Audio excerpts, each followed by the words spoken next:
wellness revolution starts now.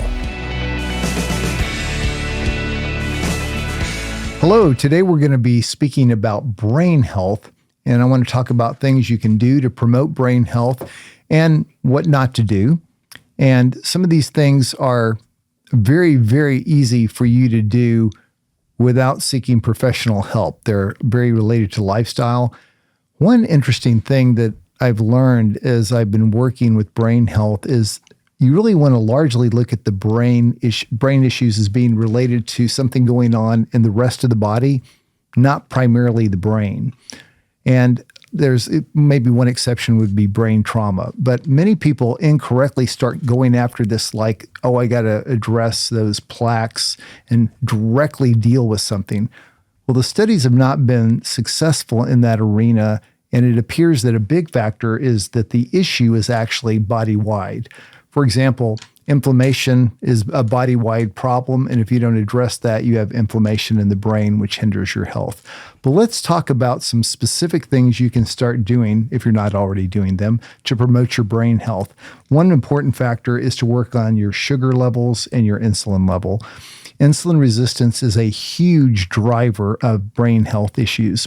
Cognitive decline will inevitably be faster if an individual has insulin resistance, which is both insulin not working well and eventually blood sugar numbers going up.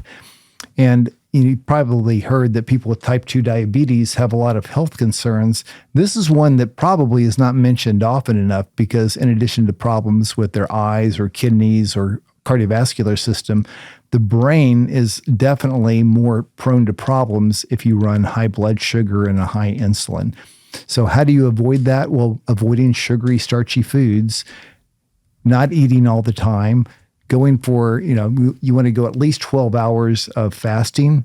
And if you think about it, if you sleep for roughly 8 hours, adding another 4 hours to it before you eat anything with calories, black coffee is fine. That gives you a huge leg up on reversing insulin resistance and cognitive problems. And if you're only going to name one issue, most people would name this particular issue as the most important. That is insulin resistance and blood sugar problems. But it is an oversimplification to think of that as the only issue. Like I've heard some people call Alzheimer's type 3 diabetes. And that comes from the fact that this is a big principle, but it is a big oversimplification to think of that as the issue. Another big factor is sleep. If you think about it, sleep is, we all know it's a time that we have to have. And we recently discovered that the brain actually does its detoxification at nighttime. Literally, if you don't sleep well, if you don't get into that deep sleep, you don't clean out your neurons and then the other associated cells like the glial cells effectively. And that leads to junk accumulating in your body in the brain cells, and that will lead to cognitive decline. So you need to sleep for that reason, but you also have to sleep well. For example, if you have any degree of sleep apnea where the oxygen levels are dropping below 90%, that typically results in fragmented sleep. There's a lot of other issues like the pressure in your thoracic cavity changes, but there's a lot of problems that increase the risk of cognitive decline if you have any sleep apnea at all. So it's pretty standard fare. For example, if you want to prevent a cognitive issue or you already have some cognitive problems, to do a sleep study, although I'm finding that many doctors don't do that, but it is in the functional medicine world. You definitely want to check for sleep apnea. And by the way, more is generally better with sleep. Like instead of getting 6 hours, even if you can get by with 6 hours, close to 8 hours works best for most people. Of course, there's individual exceptions, but you don't want to. Some people are go-getters and they can get by with less sleep, but that could be at the cost of optimal brain health. You want to clean out your brain through good sleep. Chronic inflammation. One major cause of chronic inflammation is carrying extra weight, and that's a big one. But another big factor is you want to address the fact that most of us have chronic inflammation related to eating kind of the standard American diet, which has a lot of processed foods in it. all the food additives, all the vegetable or seed oils are actually inflammatory in the long run. And so avoiding those can be critical. And you also want to make sure that you're not running with any chronic problems like mold or chronic diseases like Lyme disease.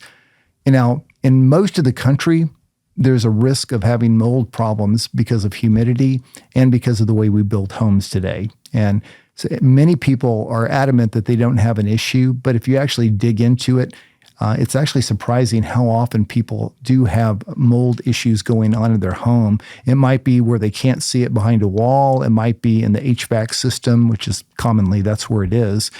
And you may also be dealing with issues that you can measure inside of your body.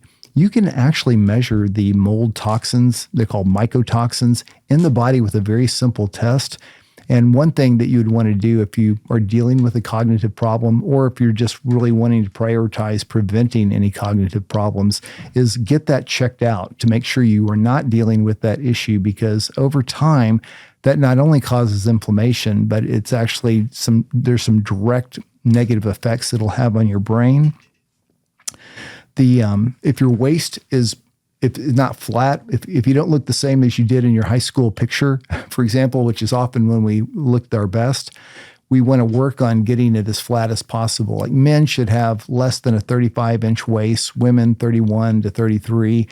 It is really important to get rid of that visceral fat because of the fact that it doesn't just sit there doing nothing. We may not like the way it looked, but it's actually biologically active, causing inflammation. Another big one is mitochondrial function. And, it's interesting. The brain is by far the biggest concentration of mitochondria resides within our brain. 20 to 25% of all energy use, in fact, is in the brain, which is remarkable when you think of the fact that it doesn't seem to be doing much. It seems to be dormant, but that's how active the brain actually is. And a lot of people who say they have brain fog, trouble focusing, are actually dealing with a brain energy problem. And there's some great tools you can use to address that. But we make more energy. We make it, of course, from ATP. Exercise is one of the key things you can do to support that. And that can be resistance, that can be aerobic exercise, reducing oxidative stress. But it's often an energy issue that we want to work on. We can actually grow and preserve synapses. And one of the things that can occur when people are facing cognitive issues is they don't pay attention to it because they assume it's inevitable. And they're kind of embarrassed about it. And so they don't go to the doctor. They don't tell other people what they're struggling with. And they treat it like, yeah, I guess I'm going to just continue to decline. I can't do a thing about it. That is actually very, very largely you can do something about this. There's something called neuroplasticity where you can improve your brain health. And you can also work on making the synaptic connections richer. And that can be done in a variety of ways. But you want to start working on it sooner rather than later, by the way, because they've actually shown, and you can do this with some testing for some different proteins in the blood, like p-tau217, that the changes that occur with cognitive decline, maybe dementia, Alzheimer's, can occur 20 years before you have any symptoms at all. And that's the ideal time to start intervening. But one way to improve your ability to grow synapses is to use it. And when you go to the gym, you're working out your muscles, they grow. When you use your brain, same thing. The more you focus on something, the more you have to be creative, the more you have to problem solve, the more you're going to make those brain connections rich. So again, it's use it or lose it with the brain. And in fact, that's one reason why if people are hearing impaired or vision impaired, they'll actually have accelerated cognitive decline because they have less input and they're not processing things as much, which is another good reason why, again, you don't want to kind of fake it and pretend like you don't have a hearing problem. It's best to actually get the hearing aids earlier rather than later if you need them, because you want to keep that input coming into your brain. If you don't have that stimulation, it's not good. It's like not working out in the gym. Another important factor that is usually overlooked, red light. Red light, of course, you can naturally obtain red light by going out in the sunlight. And that's really one of the great ways to get the light you need. But we literally have receptors in our mitochondria and other parts of our body for red light especially, and it can actually accelerate healing. It promotes better function. And there are studies showing that red light can be beneficial for cognitive effects. In fact, there are some companies that make red light specifically for the brain. For example, there's a company called Vilight that does this. But you can use those type of devices or just have panels of red light, which usually includes both red light in the visible spectrum and in the near infrared spectrum. And it actually is very effective. It's been studied in quite a bit of detail. So get some light therapy. I love NAD, and that's written as NAD with a plus sign after it. Nicotinamide adenine dinucleotide boosts energy, mental clarity, and we literally cannot live without NAD. Fortunately, our body makes it, but it does decline with age. It looks like it's primarily that we break it down faster as we age. And as NAD goes down, we don't think as clearly, our energy levels often drop, we don't concentrate as well. And so I love different ways to increase your NAD, which would include eating well and exercise and getting enough sleep. But you can also improve NAD production with the precursors like NR or NMN. And I love the injectable forms of NAD itself. And I frequently have found that to be a great way to get the brain working optimally. Another great thing to do for optimal health is to be able to use something that's an old-timey medication called methylene blue. It's gotten more attention lately as some high-profile people have talked about this, but at low doses, it can actually help the mitochondria, which again, the brain needs a lot of energy, so it needs good mitochondrial function. If you give your body methylene blue, it actually enables the mitochondria to keep making the ATP even if there's something present that would otherwise be blocking its production. The methylene blue has this interesting quality of being able to carry the electrons around the blockages, and that's extremely useful. You know, by the way, if you want to read more about this, Dr. Francisco Gonzalez Lima at the University of Texas has done some amazing research in this area, talking about both the benefits to the brain of both methylene blue and red light therapy. And this is an exciting, evolving area, but it's, again, something that's overlooked in many cases. You also want to trigger autophagy. And autophagy is simply the cleanup process that the body does. All the misshapen proteins and things that have been used are old and have died, they need to be eradicated from the body. One way to stimulate autophagy is exercise. Another is fasting, which is why the idea of going at least 12 hours, if not 16 hours, it's often helpful to check the gene status to know if you're APOE4 positive or negative. That's the gene that is often thought of as being the one that increases your risk of Alzheimer's. And indeed, it could increase your risk. But what's interesting is many people have said, I don't want to check that. There's nothing I can do about my genes, and I don't want to worry about it. But it turns out there are some dietary changes you can make if you're APOE4 positive, in particular, avoiding eating less saturated fat that can be helpful. But another interesting thing, if you're APOE4 positive, is you'd want to go more 16 hours before you eat. So, for example, if your last meal was, 6 p.m., rather than eating first thing in the morning, if you eat later in the day, so that'd be till 10 a.m., which isn't that difficult if you think about it, because you were sleeping through a lot of that process. And again, a lot of people overestimate the difficulty of doing intermittent fasting because they haven't really tried it. But it's one of the easier ways to improve your cognitive health.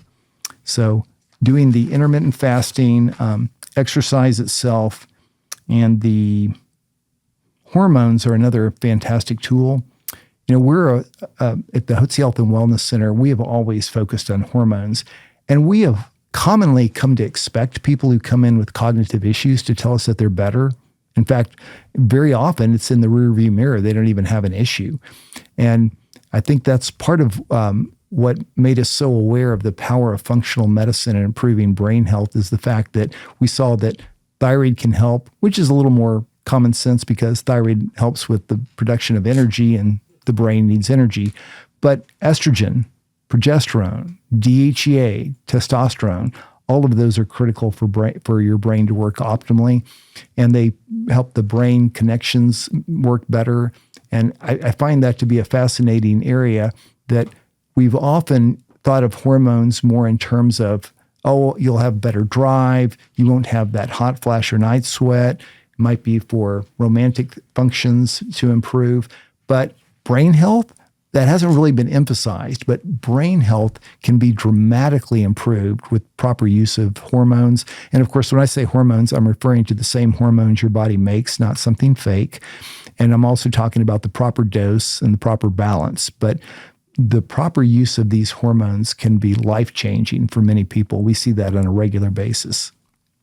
Another interesting thing you can do is, well, actually, I'm going to change gears. What about things you can avoid doing? Don't eat all the time. Constant eating keeps your blood sugar up, and that tends to make for more problems with this whole area of hyperglycemia. And another area to think about is if you eat processed foods at all, and that's pretty much anything in a box or package, if you didn't make it from scratch at home, that generally is going to be undermining your health. Sugar really destroys the neurons.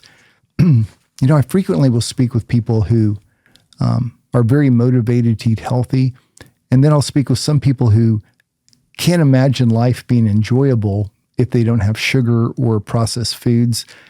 That's really a sign of a food addiction, because the big food industry deliberately does things to food to make them addictive. Sugar is by its very nature addictive. A lot of processed foods have additives that are addicting, but if you feel like it's impossible to go through life without those, it's probably like a smoker can't imagine going through life without smoking. Of course they can go without smoking, but they're addicted. And so they know that short term, it's not an easy thing to deal with, but it is a huge thing to get away from processed sugary foods. Another big thing is you want to avoid poor sleep. As we've talked about, sleep is one of those things that will absolutely throw off your brain health. So if you occasionally have a busy schedule and you get less sleep than is optimal, that's less concerning than the person who just chronically runs on a sleep deficit.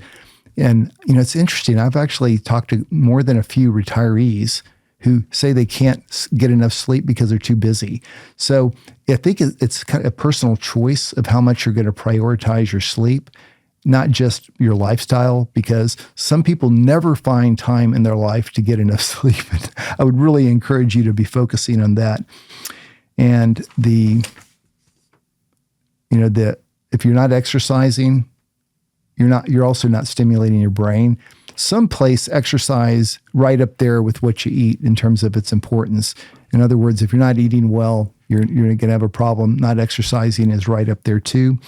A lot of the cofactors for making brain neurons and their connections are vitamins. So vitamin deficiencies are something you want to absolutely avoid. And I'm thinking of getting enough fish oil, or DHA in particular, which is great for your brain health. Also B12, magnesium, zinc, vitamin D is really important. And by the way, vitamin D has been looked at extensively for brain health issues. And a lot of people think of vitamin D just in terms of the bones or perhaps the immune system, but it is important for your brain health. Don't consume, or certainly overconsume, alcohol.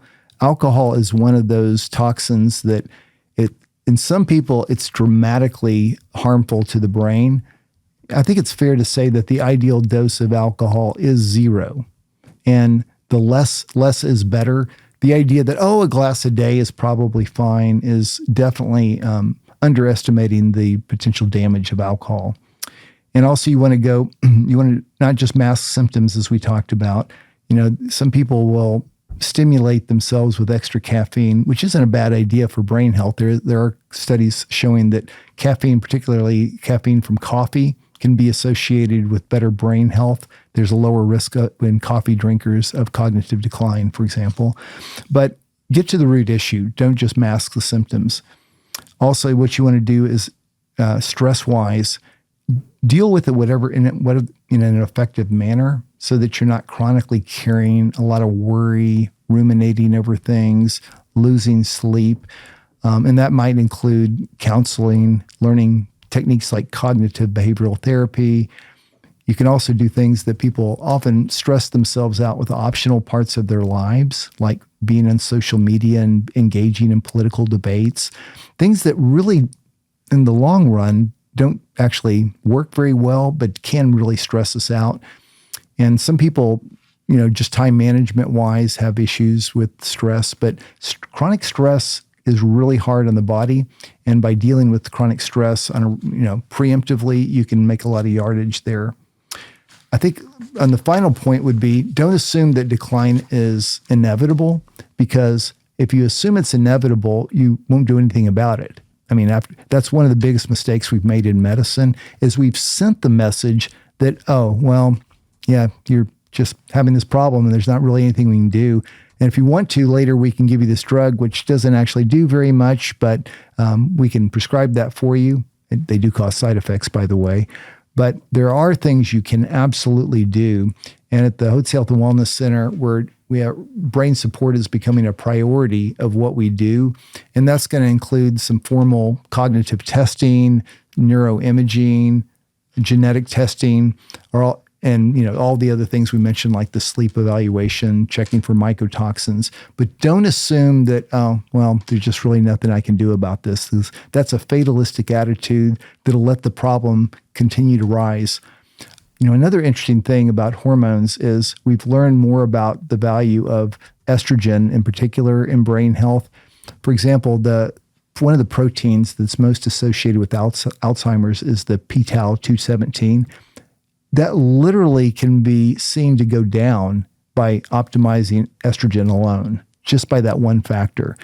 And men actually need estrogen too. And a lot of men who have low testosterone have low estrogen, because estrogen is made largely from the testosterone.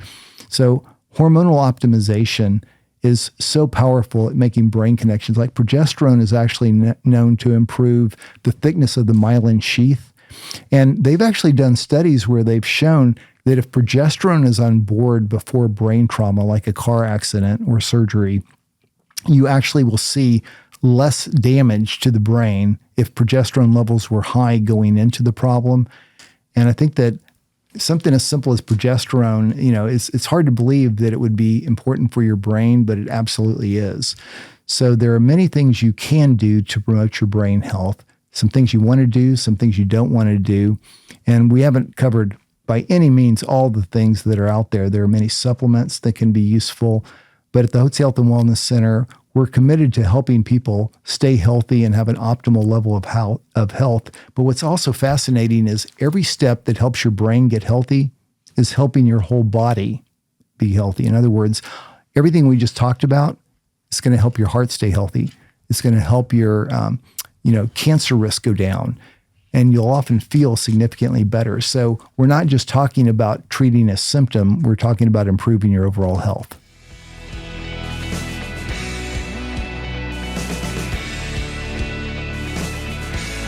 At Physicians Preference Pharmacy, we understand that the quality of your compounded medications directly affects the way you feel, which is why we believe that your pharmacy should specialize in compounding medications while also delivering extraordinary hospitality and guest service. We believe that both patients and prescribers should accept nothing less than consistency and quality from their compounding pharmacy.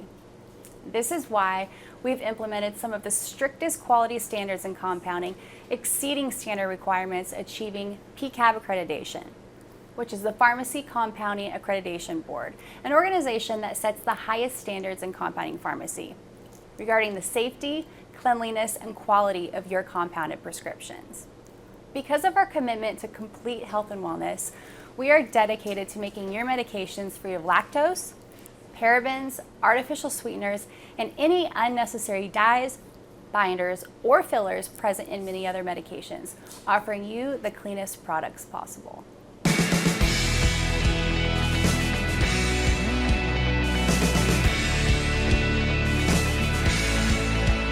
Information provided on this program is neither intended nor implied to be a substitute for professional medical advice and is not intended to replace the services of a physician, nor does it constitute a doctor-patient relationship. You should not use information from this radio program to diagnose or treat a health problem or disease without consulting with a qualified healthcare provider. If you have or suspect you have an urgent medical problem, promptly contact a professional healthcare provider or call 911. Dr. Hotze's Wellness Revolution advises you to always seek the advice of a physician or other qualified health provider prior to starting any new treatment or with any questions you may have regarding a medical condition. Any application of the recommendations from this program is at the listener's discretion.